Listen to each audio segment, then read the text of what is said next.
Hello Stackers, I hope you're having a great day. So today I'm doing a reaction video to Robert Kiyosaki. Stay tuned!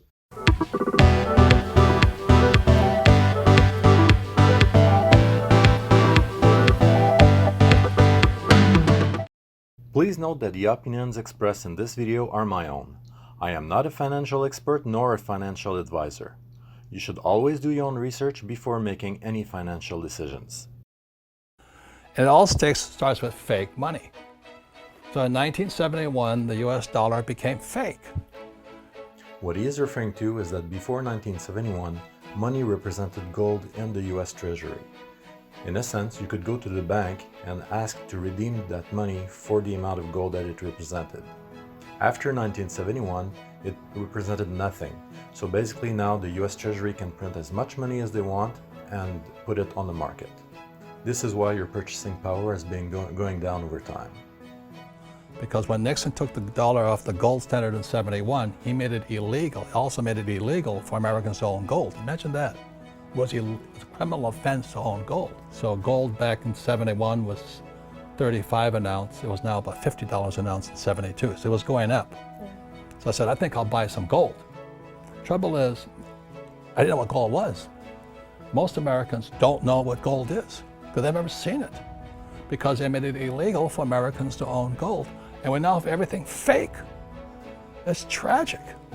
And when he says that he didn't know what gold was, I'm sure he's not talking about jewelry. He's talking about bullions, which is actually real money. Bullions are silver coins and gold coins that can be used as money. There's three kinds of money today that you guys got to be aware of. One is God's money, and God's money is gold and silver. So this is silver. Yeah.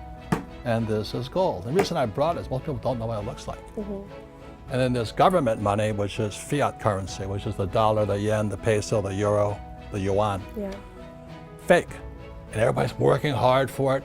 It's like eating fake food or drinking fake water. That's why people are getting sick financially, because they're working for fake money. Yeah. Okay.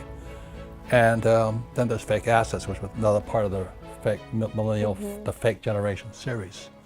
What defines a fiat currency is that it has no backing from physical assets. It is only backed by the confidence in the government that issues it. Here are some examples of fiat currencies that have failed over time. The first one was the Roman denarius. At the start of the 1st century, the denarius was made out of 100% silver. Over time, emperors started to reduce the silver content of the coins so that they could make money out of it. They became rich during this process. By the start of the 4th century, the percentage of silver in the coins was down to 0.02%. And that is when the currency fell because nobody wanted to use it anymore. There are several other currencies that failed over time. Some of them include the Chinese flying paper money in the 7th century. Also includes the German mark that failed in 1923. By 1923, the mark had lost so much value that people were actually burning it to keep warm. France had 3 failed fiats over time. The first was the livre, which fell during the reign of Louis XV. Then was the assignat that failed in 1795. And finally there was the francs that was issued by Napoleon and failed within 12 years. Other major currencies that failed were the ones emitted by Zimbabwe, Turkey, Russia in 1998, the ruble, the Mexico pesos, and most recently, the Argentinian money. The reason Robert is saying that assets are fake is that they are based on fiat currencies, and that if the fiat currency fails, then the assets are going to be worthless as well. But the reason I brought this here is most people haven't seen it. This here is real silver, plata. Okay? That's what it looks like. And so in 1972, and this here is gold. Yeah. This is God's money. This is what God's money looks like. Yeah. The reason I call it God's money is you can't fake it. You know, you can fake it with a fake ETF, like a gold ETF or a silver, which I don't touch because it smells as bad as the guys that printed that crap. Yeah. You know what I mean? Jesus. But this is real money. So you look at this here. When I first started buying that, that was $1.40. Today, that's $16. And this here is oro, gold. And the reason we brought it in is most people haven't seen or touched. This is real. This is God's money. Why did I say it's God's money? Because it was here when the earth was created. Yeah. And it'll be here when we're all dead and gone. When you're saving those fake dollars, this will still be here. Yeah. Or those fake ETFs or those fake stocks. ETFs are exchange-traded funds. What they do is they track the value of an asset. For example, it could be on gold, it could be on silver, it could be on a company, it could be on pretty much anything. So what happens when you purchase an ETF is that you're betting on the value of the asset without actually owning the asset yourself. I hope you're enjoying the content so far. Let me know what you think by using the thumbs up or thumbs down button below. So this here is called the grain box. There's 500 of these little tubes like this. Wow. 500 coins in here. And this is one, which is worth more. Which one's worth more? The gold. Yeah, this is worth more than all that. Now the reason I say this is because for your generation, this could be the biggest opportunity you'll ever see. I'm not making any commissions on this stuff. Yeah, of course. The green box is also referred as a monster box. Gold is twice as dense as silver, and right now it's worth 85 times more. At the current moment, gold takes 170 times less room to store than silver for the same value. But if you look at what happened with the fake central bank, see the purpose of the central bank or the Fed or all, the Japanese, the Bank of Japan or the European Central Bank, they pump out fake money. The purpose of central banks like the Fed is to protect the banks, not you. They're a criminal operation as far as I'm concerned. You're going to find that most of my talks is about the Fed. So I would recommend you guys buy this stuff. Don't save money. Don't save government money because they're corrupt as hell, as you know. Save God's money. So this is God's money. This is auto gold. So today, that's spot today is around $1,600 US. Now this is the difference.